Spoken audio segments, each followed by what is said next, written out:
राधे राधे गोविंद गोविंद राधे राधे राधे गोविंद गोविंद राधे राधे राधे गोविंद गोविंद राधे राधे राधे गोविंद गोविंद राधे राधे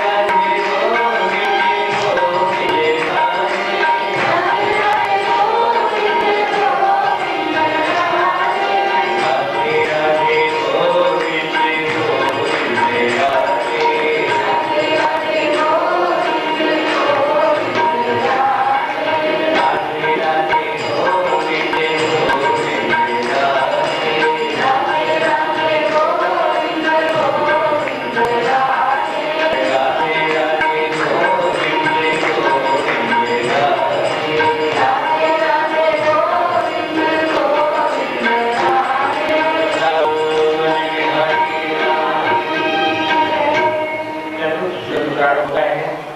जिसमें प्रसूति माता के प्रसंग के विस्तार की कथा है। शिव और दक्ष के बीच में थोड़ा मनोमालिन्य का भी वर्णन किया गया है। सभी के शरीर त्याग की बात को भी जो आप रामचरितमानस में पढ़े उसका भी संक्षेप में निरूपण किया गया है। और इसके बाद एक बार भक्त ध्रुव जी की कथा को सुनाया है। एक 5 वर्ष के बच्चे को इतना वैराग्य होना कि घर छोड़ करके और भगवान की प्राप्ति के लिए भजन करने जाना आज की सोच में प्रैक्टिकल नहीं लगता है। आज की विचारधारा में ये बात प्रैक्टिकल नहीं लगती है। ये बात तब समझ में आती है जब आप अपने घर के बच्चे को याद करो। आपका नाती, आपका बेटा जो घर में 5 वर्ष का है, क्या आप कल्पना कर पाओगे कि वो बच्चा घर छोड़ करके और 400 किलोमीटर दूर जाकर के कहीं अकेले में जंगल में भजन करेगा? संभव नहीं लगता है। लेकिन भक्तों, भक्ति बीज बलते नहीं, जो जुग जाए अनंत, ऊंच नीच गृह उपजे होई संत को संत। भक्ति की पूंजी आपकी कहीं होती नहीं है।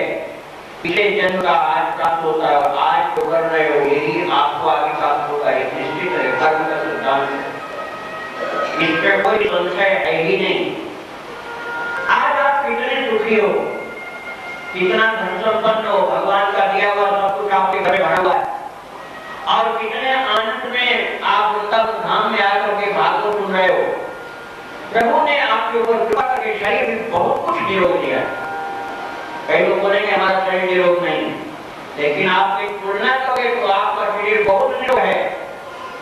किसी मेडिकल कॉलेज के हॉस्पिटल में जाकर देखो, बेड पर पड़ा हुआ टांग ऊपर उठाई गई, टांग में सरिया लगी हुई है, 5-5 किलो के वेट लटके हैं, कई नीचे बांध करके लटका दी गई, किसी की खोपड़ी से, किसी के पैर से। किसी को बोल दिया गया 4 महीने तक करवट नहीं बदल सकते हो। किसी को भोजन पानी दिया ही नहीं जाता, केवल ट्यूब से जाता है पानी अंदर ग्लूकोज का। कोई कामों में पड़ा हुआ 6-6 महीने। किसी के कितने फ्रैक्चर हुए हैं। भक्तों, बड़ी उलझन होती है जीव की। पुण्य की जड़ तो पाताल में होती है। पुण्य जो करोगे ना उसकी का कोई उपाय नहीं सकता है। जो आपके पास पुण्य हुआ है कभी भी उस जड़ को कोई उगाड़ नहीं सकता। पुण्य की जड़ पाताल में होती है और पाप की जड़ अस्पताल में होती है।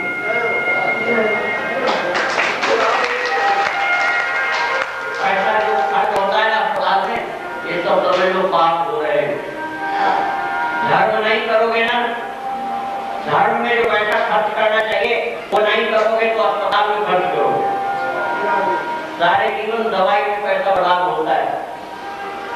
वो भी मनुष्य हैं जो पड़े हुए हैं उन हॉस्पिटलों में, और हम आप भी मनुष्य हैं जिनको प्यार से बुला संभाल करके यहाँ ला के बैठाया है। आज हम सत्संग के बीच में, कथा के बीच में बैठ करके शाम के चरण में श्याम के कथा में उसका पालन कर रहे हैं। कितना भाग्य है हमारा। ये क्यों है? ये इसलिए कि पहले आप अच्छे कर्म कराए। पहले आप अच्छे कर्म कर आए हो, इसलिए वृंदावन धाम में बैठे हो और यहाँ पर भगवान की कथा कर्म पान कर रहे हो।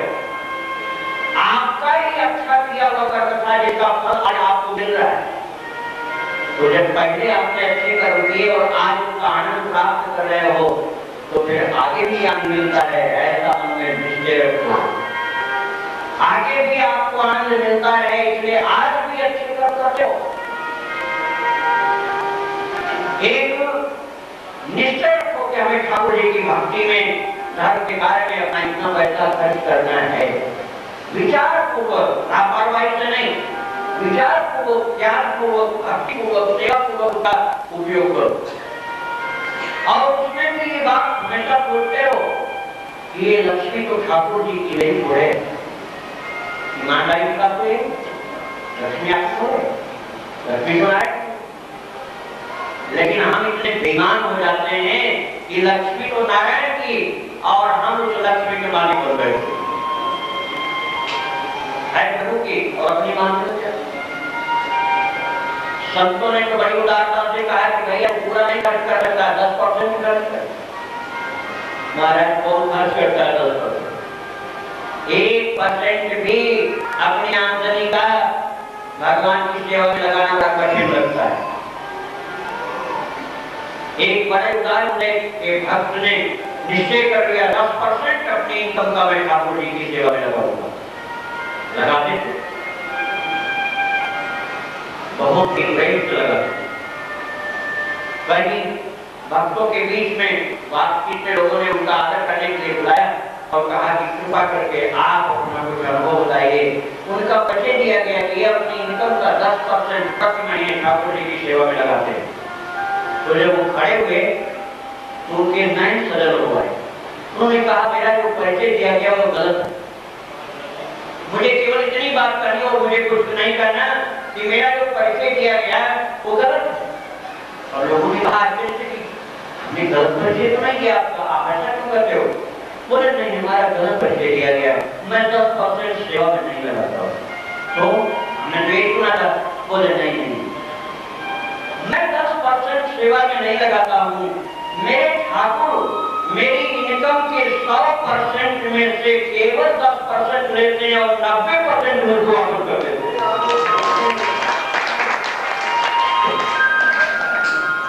90% ठाकुर जी मुझे वापस कर देते हैं, केवल 10% देते हैं। मैं तो कुछ भी नहीं करता।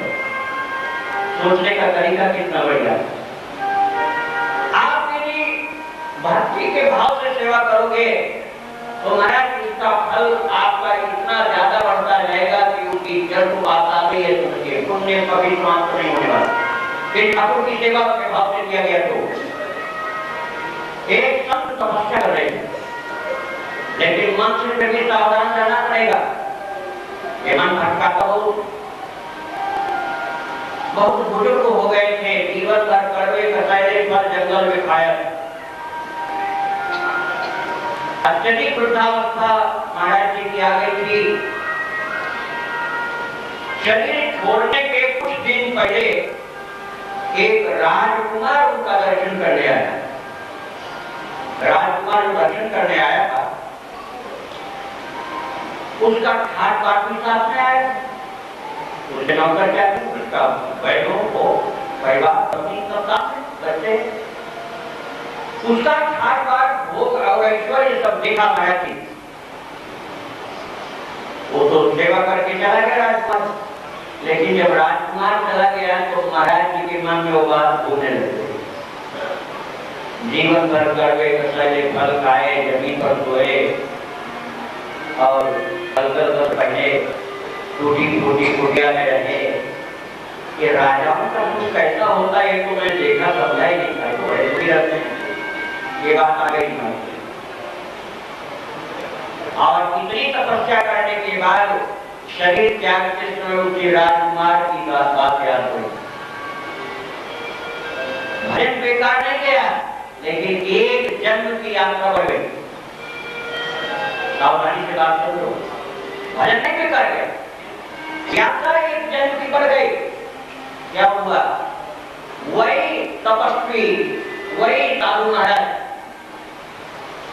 उत्तान पाद के घर में जाकर के पुत्र के रूप में जन्म लिए और उनका नाम हुआ ध्रुव जी के परिवार में भी बहुत बड़ी बात आती कथा आपको मालूम है कि उसका विस्तार में नहीं करूंगा।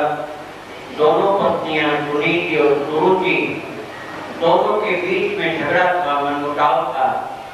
महाराज से भी प्रेम नहीं था, मनी मन पूरन थी। दो बच्चों को भी लेकर के विवाद था। ये केवल उत्तान पाद के घर की बात नहीं है, ये आप लोगों के भी घर में होता है। कई लोगों के यहाँ सुनीति के साथ साथ सुरुचि भी छिप करके रहती, और जिसके यहाँ सुनीति के साथ सुरुचि भी छिप करके रहती है कहीं, उसके यहाँ रोजाना वो झगड़ा वो झंझट होती रहती है। नहीं से सुरुचि है, केवल सुनीति है, तो भी ये जो उनकी सास है तो सास लोगों का झगड़ा होता है। और महाराज इसमें गलती दोनों की रहती है, मैं किसी के पक्ष की बात नहीं बोल रहा हूं।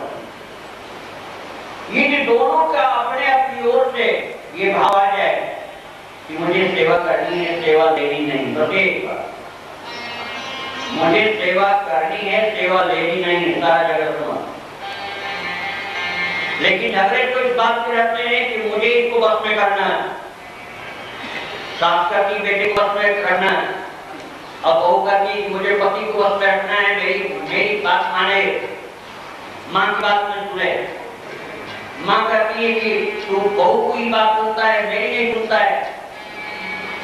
अब वो बेटा दोनों से पिसता रहता है। अब वो उसी उलझन में झुलाते किसी तरह से ऑफिस में गया, दिन ऑफिस में टाइम पास कर दिया। लेकिन जब घर चला तो सुबह की झगड़े की याद आई, अब क्या करूंगा, घर में जब के समाधान कैसे करूंगा। अब घर में आता है तो देखता है कि झगड़ा इतना ज्यादा पराकाष्ठा पर पहुंच चुका था दोनों का, क्योंकि दोनों के पास घर में कोई काम था नहीं। दोनों दिन भर इतना लड़ी हैं, एक कोने में एक को बुलाएगा कि दूसरे कोने में दूसरी, और कोई भी दरवाजा खोलने के लिए जाने को तैयार नहीं। कुंडी खटका खटका करके थक गया, हो चिल्ला चिल्ला के थक गया। किसी तरह से कोई जुटी लगा करके दरवाजा खोल के अंदर घुसा। दोनों नारायण हुए खड़े हैं। अब वो बड़े आश्चर्य में पड़ा और सोचने लगा मैं क्या करूं, इसकी ओर से बोल तो ठीक नहीं, उसकी ओर से बोल तो ठीक नहीं, तो दोनों घूम के देख रही हैं। अब समस्या तो ये कि घूम को भी तो दोनों खड़े काटे लागू पाए, किसकी बात मानूं, किसकी बात नहीं मानूं। घर में अशांति, ये सबको मिटाने का, घर के झगड़े को मिटाने का सरल उपाय है, शाम को बैठ करके घर में थोड़ी देर कीर्तन करो, खुद करो और लोगों से प्रार्थना करो। मैं कर रहा हूँ, आप आके बैठो सुनो। आप नहीं करना आता है तो मत करो, बैठ के सुनो। अपने घर के मंदिर में बैठ करके थोड़ी देर कीर्तन करो, कुछ पढ़ के सुनाओ, भागवत सुनाओ, कोई पुराण सुनाओ, कोई गीता सुनाओ, रामायण सुनाओ, कुछ भी सुनाओ। भक्तों, घर का वातावरण ये भक्तिमय बनाओगे तब तो घर में भजन हो पाएगा, और नहीं तो भाई ध्रुव जैसे बालक को भी घर छोड़ना पड़ा। इतना विवेकवान, इतना भक्तिमान, लेकिन जब उसने देखा कि घर में बहुत ज्यादा झगड़ा है और फटकार करके तो तेरी माँ ने कहा है सप्ता राज्य पुरुषम तत्सेवानुग्रहेण में गर्भे त्वं स्थापयात्मानं यदि इच्छति नृपासनं। ये राजा का अवसर चाहता है, राजा की गोद में बैठना चाहता है, प्रजा करके तपस्या कर, मेरी कोख से जन्म ले। ठाकुर इतने कृपालु हैं कि वह ऐसे प्रेम की थप्पड़ लगाते हैं कि भाग करके प्राणी को आना पड़ता है। कई तरीके हैं उनके पास, किसी को तो किसी भक्त से मिला लेते हैं तो उनके साथ चल पड़ता है। अब कोई नहीं आता है ऐसे सरलता से तो घर में ऐसी झंझट पैदा करते हैं कि घर से उठ करके निकल कर भागता है। कैसे भी भगवान के चरणों में जाए कल्याण योग होता है, इसको बोलते हैं विषाद योग। गीता जी का प्रथम अध्याय क्या नाम है? विषाद। विषाद भी योग बनता है, अर्जुन का विषाद भी योग बन गया। ठाकुर जी जैसे जो भक्त होता है उसके साथ वैसे लीला करते हैं। तो ध्रुव जी के नन्हे नन्हे चरण वो चल करके कहाँ मत बना पाए। उनका घर कहाँ था? ब्रह्मावर। ध्रुव जी को ये समझ में नहीं आया कि मधुबन कितनी दूर है। ब्रह्मावर कानपुर के पास और मधुबन मथुरा जी के पास। अब कानपुर से मथुरा इतनी दूर 5 वर्ष का बच्चा भजन करने के लिए कैसे आए? तो अपनी बात बुद्धि से ध्रुव जी ने सोचा कि पास में होगा करके पहुंच जाऊंगा। और ठाकुर जी ने वही कर दी। बिल्कुल सरलता से वे चलते जा रहे हैं और कानपुर से मथुरा पैदल आ गए। बीच में नारद जी ने उनको दीक्षा भी प्रदान कर दिया।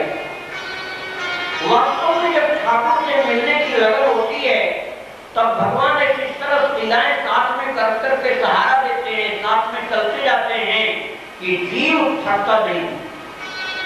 जिस लायक जो होता है उसके साथ प्रभु ऐसी लीला करते हैं। महाराज प्रभु लीला करते हुए, रस प्रदान करते हुए साधक को आगे ले चलते हैं। और ये लगन आपकी सच्ची है तो गुरु की भी प्राप्ति भगवान ही करा देते हैं, आपको खोज नहीं करनी पड़ती। गुरु जी ने गुरु की खोज थोड़े किया। गुरु जी गुरु को खोज करके गुरु के चरणों में नहीं कहते, बल्कि गुरु महाराज ही खोज करके आए थे उनके पास। आपके अंदर लगन तो सद्गुरु की प्राप्ति हो जाती है, भगवान की प्राप्ति हो जाती है, प्रेम की प्राप्ति हो जाती है, सेवा प्राप्त हो जाती है, सब कुछ मिल जाता है। केवल निश्चय हो, प्रण हो मन में कि मुझे ये करना है जीवन में। जो एक बार प्रण कर लिया, प्रतिज्ञा कर लिया कि मुझे इस जीवन में प्रभु की प्राप्ति करनी है, उसमें किसी भी प्रकार से भीड़ मत दो। वृंदावन की गोपी भी प्रण करती है कि आज गोपाल को जंगल में ले जाकर के मैं अपने घर का मक्खन खिलाऊंगी। क्योंकि थोड़े बड़े हो गए हैं ना, तो पहले तो बहुत छोटे थे तो घर घर में घुस करके मक्खन की चोरी करते थे। अब थोड़े बड़े हो गए तो जंगल में गाय चराने जाते हैं, तो गोपी को मक्खन की चोरी का रस नहीं मिल पाता है, तो गोपी क्या करती है, आज मेरा प्रण है कि मैं मक्खन लेकर के वहां जाऊंगी और रस भरी मीठी मीठी बातें जमुना जी के किनारे वृंदावन में बैठ करके श्याम से करूंगी। तो अब और क्या बहाना बनाए, घर से कैसे निकले? तो एक मटका ले लेती है बगल में, घड़ा ले लेती है, घर के लोगों को बोल देती है कि मैं जल भरने जा रही हूँ, जमुना जल भरने, क्योंकि घर के अगल बगल के सब कुएं खाली हो गए। गोपियों ने कहा कन्हैया तुझसे मिलने के लिए कैसे आऊं? भगवान ने कहा एक उपाय मैं बता देता हूँ, घर के पास जितने कुएं हैं सबको मैं खाली कर दे रहा हूँ। घर के अगल बगल के सब कुएं का जल खारा कर देता हूँ। अब पीने के लिए जल लेने के लिए तुमको जमुना जी आना पड़ेगा। सब गोपियां जल भरने के लिए जमुना जी जाती हैं, बहाना मिल जाता है गोपियों को। ठाकुर से मिलने का कोई भी बहाना हो तो कल्याण करता है। एक घड़ा लेकर चली है, मक्खन थोड़ा लेकर चली है, और बीच में सखी मिलती है, बात करती है, नहीं जाने देती है और बातें करती है, तो गोपी क्या बोलती है और शेरा गोपी कहती है सखी जाने दे, सखी जाने दे, पनघट जान दे रही। गोपी क्या कहती है, पनघट जान दे रही, पनघट जान दे, पनघट जान दे रही। एक सखी मुझे पनघट जाने दे, क्योंकि मैंने प्रतिज्ञा किया है, वादा किया है कि वहां मैं मिलूंगी। वो जो मैंने प्रण किया है वो प्रण अब घटा जा रहा है, व्यर्थ होता चला जा रहा है। इसलिए पनघट जान देगी, क्योंकि पन घट जाता है, वो मेरा दिया हुआ जो प्रण है वो व्यर्थ जा रहा है। एक बार निश्चय कर लिया, एक बार प्रण कर लिया कि जीवन में मुझे ठाकुर की प्राप्ति करनी है, तो चाहे लाखों बाधाएं आएंगी, सब बाधाओं के सिर पर पैर रख करके मुझे चलना है, मुझे साथ नहीं छोड़ना है। ऐसा निश्चय होगा गुरु जी की तरह से, तो 5 वर्ष का बच्चा भी भजन करने के लिए ब्रह्मावर्त से मथुरा में आ जाएगा। अन्यथा 5 वर्ष का बच्चा इसी को भजन करने नहीं आ सकता है। गले से बात करती हूँ, लेकिन गुरु जी इसलिए आए, एक तो निश्चय था दूसरी बात ये थी कि पिछले जन्म की उनकी तपस्या, वो पिछले जन्म की तपस्या काम कर रही है, उनको घसीट करके ले आ रही है कृष्ण चरणों में।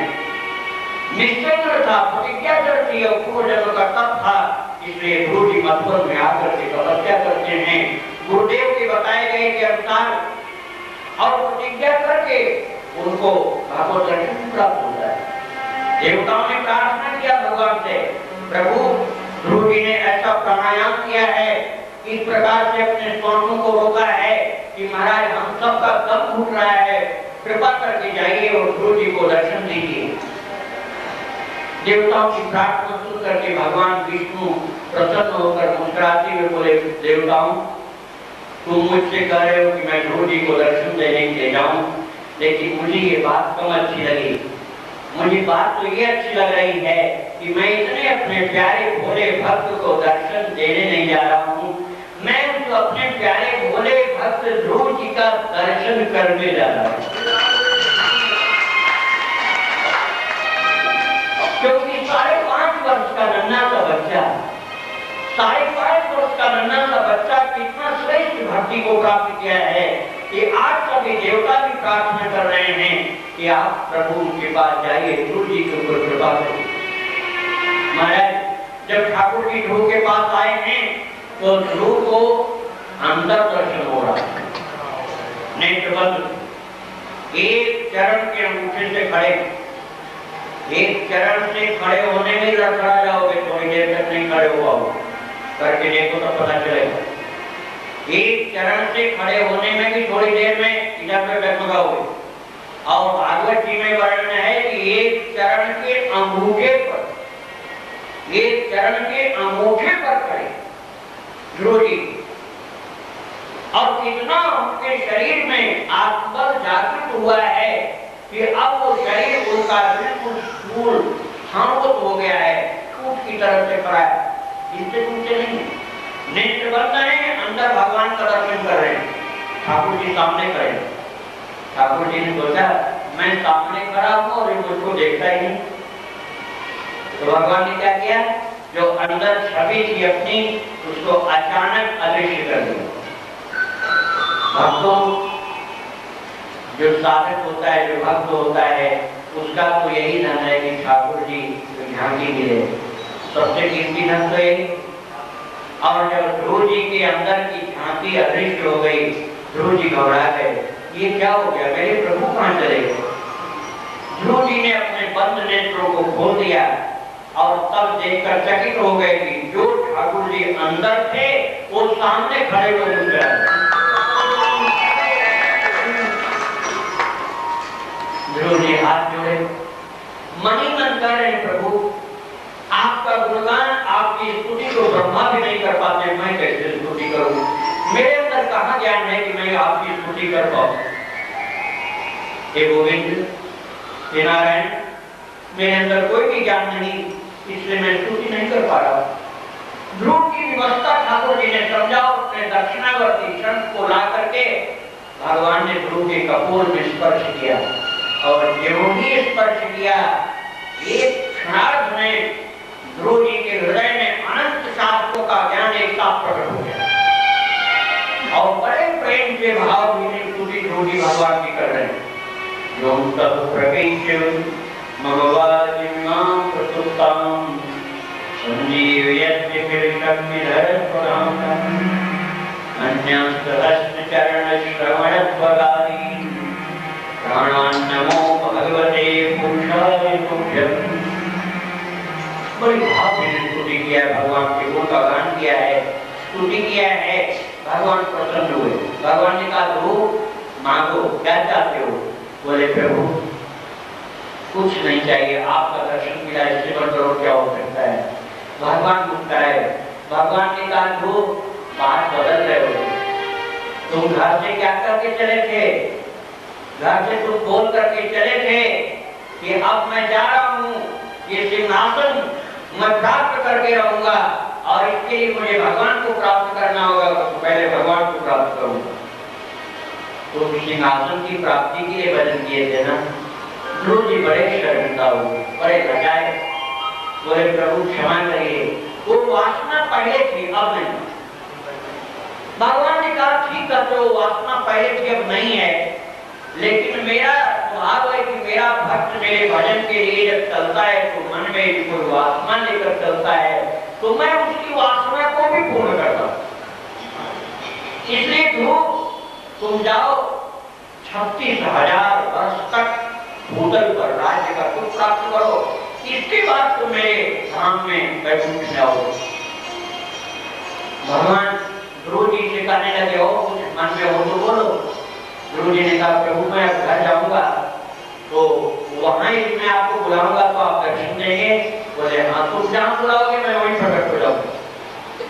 इधर नारद जी महाराज ध्रुव जी का गुणगान करते हुए सर्वत्र जोरों से तीव्रता से जा रहे हैं और बताते हैं ध्रुव ने 5.5 वर्ष की अवस्था में भगवत प्राप्ति किया है। अंदर तो बहुत पहले प्राप्त कर दिया 5 वर्ष की अवस्था में, और अब प्रत्यक्ष रूप से भगवान से बातचीत प्रकट होकर के भगवान ने बातचीत किया है, बता दिया है। ध्रुव जी जैसा कौन भक्त होगा? लोग पूछते हैं नारद जी से, नारद जी ध्रुव जी का गुरु कौन है? नारद जी को गर्व का अनुभव होता है। नारद जी छाती ठोक के कहते हैं मैं गुरु हूं, मैं मेरा शिष्य है। वास्तव में शिष्य की उन्नति होने पर गुरु को प्रसन्नता होती है। यदि शिष्य की उन्नति होने पर गुरु को प्रसन्नता न हो तो समझो गुरु कहलाने लायक ही नहीं। जो सचमुच गुरु होगा वो शिष्य की उन्नति पर बहुत प्रसन्न होता है। और ध्रुव जी की उन्नति पर नारद इतने प्रसन्न हुए कि नारद जी भागे हुए आए हैं ब्रह्मा ध्रुव जी का घर, और उन्होंने देखा कि उत्तान पाप की रो रहे और वो कह रहे हैं कि मैं कितना मूर्ख हूं, मैंने अपने इतने योग्य बच्चे को घर से निकाल दिया, मेरे कारण उसको जाना पड़ा। पश्चाताप की अग्नि इतनी ज्यादा प्रज्वलित हुई कि वे सुनीति के चरणों में क्षमा मांगने के लिए जा रहे हैं, क्योंकि सुनीति का बेटा था तो साथ में सोची जो छोटी रानी हो भी, छोटी रानी और महाराज दोनों ही दांत में टिक्का दबाए हुए, आंखों में आंसू लिए हुए, रोते हुए घर के बाहर महल के बाहर छोटी सी झोपड़ी में सुनीति रहती थी, वहां गए, चरणों में गिरे और बोले रानी मुझे माफ करो, मुझसे बहुत बड़ा अपराध हुआ, तेरे बेटे के साथ उसने अन्याय किया है। और जब महाराज रोने लगे, छोटी रानी रोने लगी तो सुनीति ने उठ करके दोनों को उठाया और कहा आप मुझे लज्जित मत करिए महाराज, मैं तो आपकी आज्ञा का पालन करती हूँ, मुझे आपने बाहर रहने के लिए कहा था तो मैं बाहर रहती थी, अब आपकी आज्ञा अंदर रहने की तो मैं अंदर रहूंगी। एक भक्त होने पर घर का माहौल चेंज हो गया। ध्रुव जी की भक्ति के कारण घर का सारा झगड़ा एक क्षण में मिट गया। जहां सोफिया डाल का झगड़ा था, सूर्य और सुनीति का रोजाना का झगड़ा था, आज सुनीति को सूरज ने गले से लगाया और सुनीति ने सूरज को गले से लगाया, और दोनों बड़े आदर के साथ पति को लेकर के अंदर आई, महल में बैठ करके पश्चाताप के आंसू ले आई। उसी समय आकर के नारद जी ने बताया आप लोग दुखी मत हो, ध्रुव जी भगवान की प्राप्ति करके आ रहे हैं। नारद के मुख से शब्द निकला है, प्रसन्नता की लाट छा गई, संपूर्ण ब्रह्मावत को सजाया गया और ध्रुव जी का आगमन हुआ। सब लोग चरणों में साष्टांग दंडवत किए। एक नन्हे से बच्चे को, 5.5 वर्ष के बच्चे को बुजुर्ग लोगों ने प्रणाम किया है और उत्तान पाप को लज्जा से फंसे जा रहे हैं धरती में। उन्होंने कहा मैं राज्य नहीं करूंगा, मेरा बेटा ही राज्य करेगा, मैं वन में जाऊंगा। भक्तों उस समय सुनीति माता की ऐसी दशा थी कि रोते रोते आंखों की ज्योति बहुत कम हो गई, इतनी कम हो गई थी कि नहीं के बराबर। आंखों से उसके आंसू ही नहीं, रक्त भी गिरा था। वो बेचारी सबके मुख से सुन रही है कि मेरा बेटा आया है और मैं देख नहीं पा रही हूँ, रोने लग गई। पहचान लिया कि मेरी मां अंधी हो गई। ध्रुव जी दौड़े, जाकर के मैया से लिपट गए, गोदी में उठाया और ध्रुव जी ने अपने छोटे छोटे हाथों से मां के नेत्रों को पोंछा है और अंधे नेत्रों में ज्योति का प्रकाश हो गया।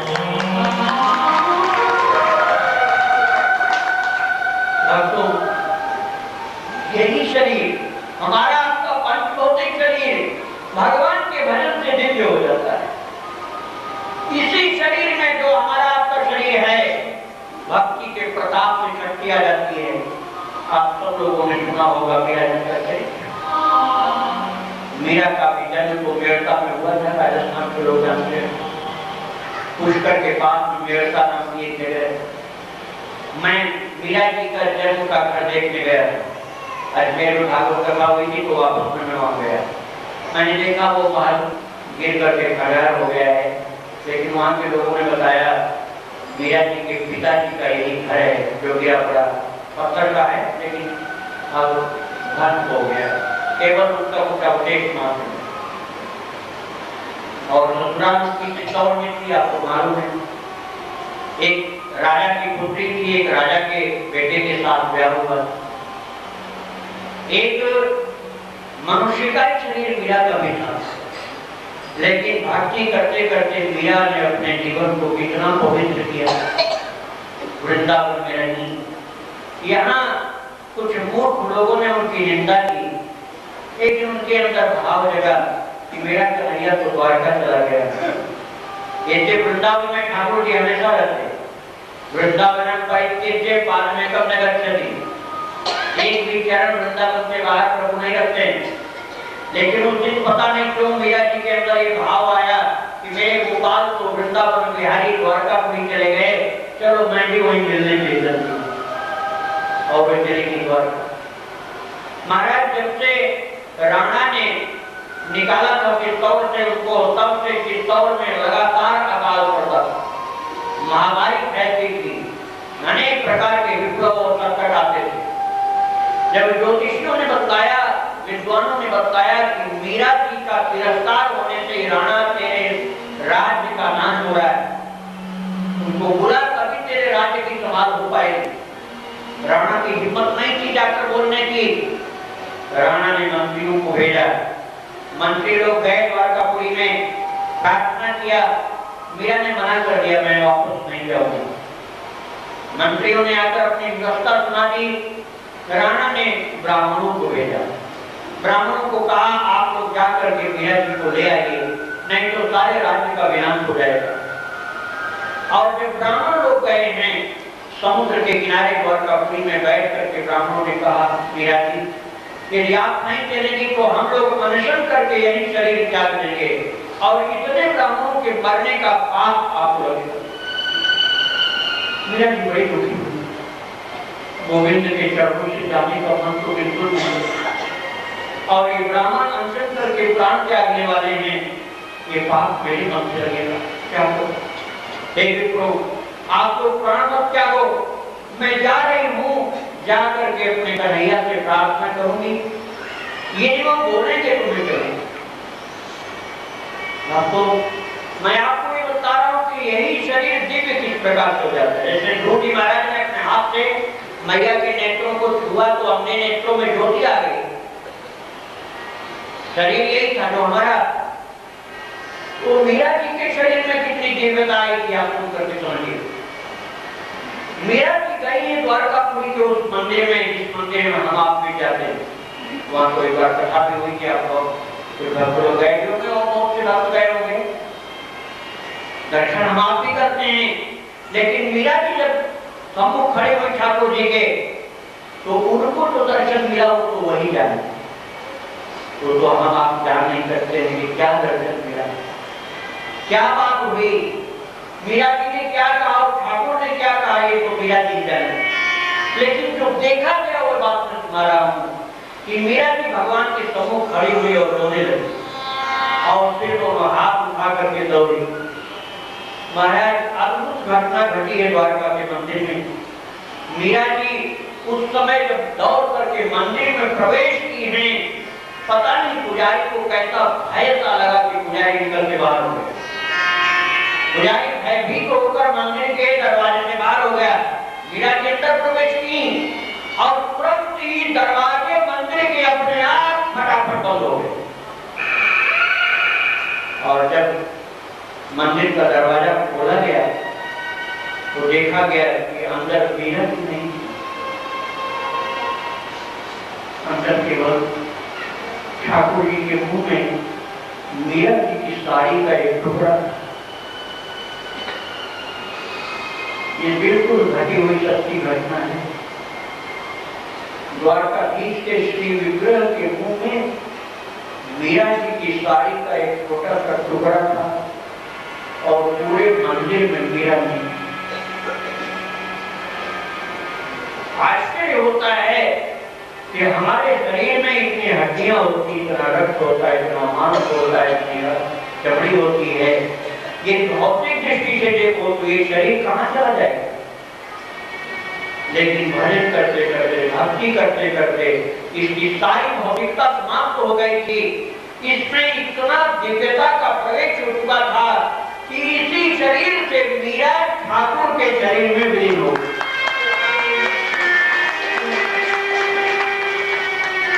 रह गई थी केवल चुनरी का एक टुकड़ा और उसी चुनरी के टुकड़े को लेकर के ब्राह्मण लोग द्वारकापुरी से आए और लाकर के रण के समूह रखा और पूरी घटना सुनाया। उसी चुनरी के टुकड़े को राणा ने पूजा किया है और भगवान से प्रार्थना किया है, मीरा जी को तो मैं नहीं ला सका प्रभु, उनकी प्रसादी आई है, मेरे राज्य की रक्षा करिए, कृपा करिए। महाराज चुनरी के टुकड़े की पूजा करने से सारा अकाल मिट गया, वो वर्षा हुई, सारी महामारियां खत्म हो गई और फिर चित्तौड़ राज्य में हर प्रकार से सुख समृद्धि की बात है। भक्त का शरीर भजन करते करते परम दिव्य हो जाता है। ध्रुव जी का शरीर इतना दिव्य हो गया था कि उनके स्पर्श करने से माता के नेत्रों में डूब गए। भक्तों उत्तान पर भजन करने के लिए गए हैं बेटे को राज्य दे करके और इसके बाद सुखदेव जी कथा सुनाते हैं कि वर्ष में और राजा उनके विषय में प्राचीन बड़ी प्रचेता आदि की कथा सुनाते हैं और पुरंजन की एक कहानी सुनाते हैं। पूरे भागवत में कहानी एक ही है और सब कथा। कथा का मतलब होता है घटी हुई घटना और कहानी का मतलब होता है गढ़ी हुई बात, सच्चाई नहीं, गढ़ी हुई बात। भागवत जी में कहानी केवल एक है, पुरंजन की कहानी, और वो नारद जी ने प्राचीन बड़ी को सुनाया। प्राचीन बड़ी राजा रुके ही वंश में आगे हुआ था, लेकिन उसकी बुद्धि कुसंग के कारण बिगड़ गई और वो कुछ बलि करने वाले मतलब बलिदान वाले यज्ञ करने लग गया। ध्रुव जी ने 36,000 वर्ष तक राज्य करने के बाद भगवत धाम को प्राप्त किया है। महान वंश में भी कभी कभी कुसंग के कारण संतान बिगड़ती है। ये हम आपको सावधानी रखनी चाहिए, इसलिए कथा में बात पाई गई। ध्रुव जैसे महान भगवत भक्त के वंश में प्राचीन बलि का जन्म हुआ है, लेकिन कुसंग के कारण बुद्धि बिगड़ गई थी और बलि करने वाले जो है वो रुचि लेने लगे, तमाम जीव जंतुओं की बलि करने लगे, मारने लगे। नारद जी ने कहा बेटा ये इतने जीवों की बलि क्यों करता है? ये बकरे तमाम प्रकार के जानवर क्यों मारता हवन करता है? प्राचीन बलि ने कहा कि गुरुदेव स्वर्ग की प्राप्ति होगी इसलिए करता है। नारद जी ने कहा मैं दिखलाऊं ये जीव कहाँ गए, क्या कर रहे हैं? हाँ दिखलाओ गुरुदेव। नारद जी ने दिखलाया, प्राचीन बलि ने देखा जितने जीव मारे गए हैं सब अपनी अपनी सींगे ताने हुए, मुंह जोरों से खोले हुए और क्रोध से भरी आंखों से ऊपर से देख रहे हैं। प्राचीन बलि ने कहा महाराज ये भयंकर रूप से जीव मेरे ऊपर क्यों नाराज हो रहे हैं? और ये सब जीव तेरा इंतजार कर रहे हैं, तू मर करके जब जाएगा ऊपर तो ये सब बदला लेंगे तेरा। ये कर्म का लेखा जोखा बहुत भयंकर होता है।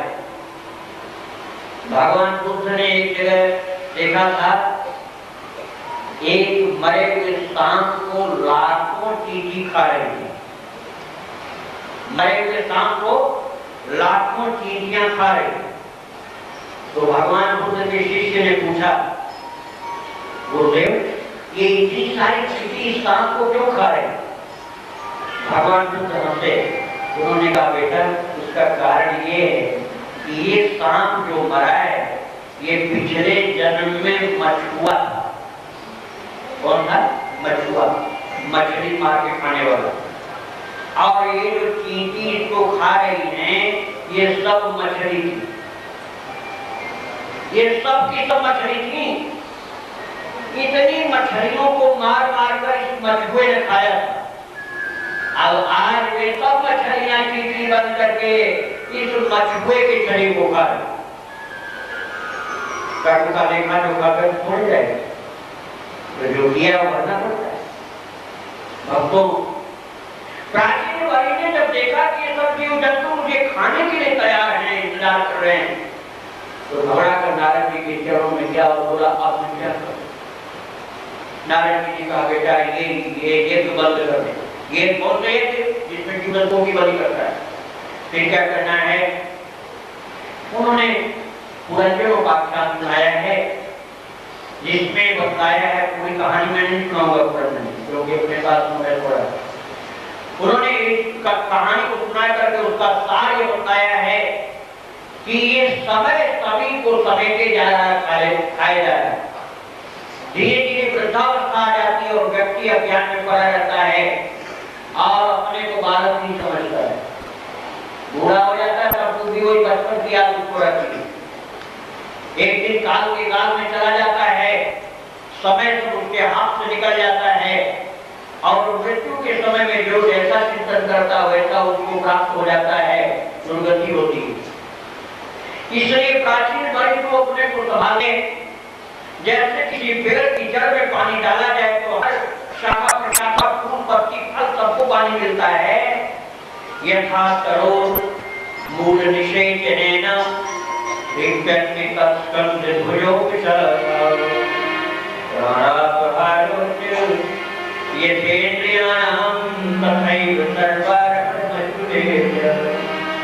जैसे मुख में भोजन डालो अपने तो हमारे हाथ को, उंगली को, नाखून को, जीभ को, कान को, हर अंग को भोजन मिल जाता है। ऐसे पेड़ की जड़ में पानी डाल दो तो पेड़ के हर पत्ते को पानी मिल जाता है। खाद डालो पेड़ की जड़ में तो खाद भी हर पत्ते को मिल जाती है। नारद जी कहते हैं प्राचीन पर ये इसी तरह से केवल एक भगवान की भक्ति कर तो सभी देवी देवता का पूजन पर्याप्त हो। इसलिए आपको डरने की कोई जरूरत नहीं है। कई भोले भक्त होते हैं वो कहते हैं अब वो सचित्र को हमने सबका रख रखा है, अब महाराज जी भगवान कृष्ण की पूजा करो तो हमारे पास तो घर में पूजा में तमाम चित्र रखे हुए सब देवी देवताओं के, वो नाराज हो जाएंगे उनकी पूजा नहीं करूंगा तो आप अपने मन से भ्रम मिटा दो, केवल एक भगवान कृष्ण की पूजा करो।